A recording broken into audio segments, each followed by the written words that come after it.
হসপিটালে এসে পিয়ারকে ভয় দেখায়। পিয়ারকে চারিপাশ দিয়ে ভস্ম ছিটিয়ে দেয়। কয়েক মাস পর ছাতা বাড়িতে ঝিলিকের স্বাদের অনুষ্ঠান নিয়ে সবাই মেতে ওঠে।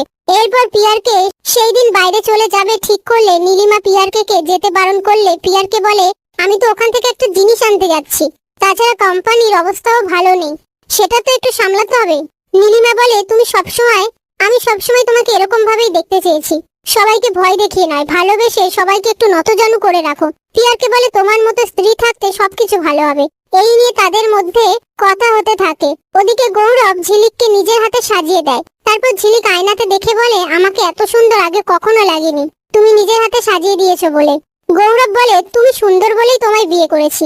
ঝিলিক বলে, তাহলে আমায় এত কষ্ট দিলে কেন, আমি যখন সুন্দরী?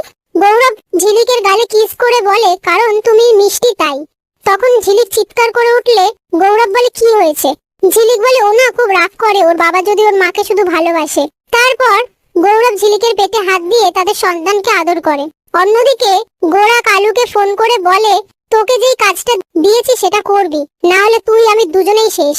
এই কথাটা আঁখি শুনতে পেয়ে আপন মনে বলে, গোরা কেন কালুকে ফোন করছে, ও কি করার চেষ্টা করছে? তখনই পিয়ারকে সেখানে এসে গোরাকে বলে, আমার ব্যাগটা গাড়িতে তুলে দে। তারপর ঝিলিক অনিমেষ বাবুকে ফোন করে বলে, তোমরা কখন আসবে? অনিমেষ বাবু বলে, এই তো এক্ষুনি বেরোবো, এই বলে ফোনটা রেখে দেয়। এরপর রাস্তায় অনিমেষ বাবু আর পিয়ারকের গাড়ি মুখোমুখি এসে পড়ে।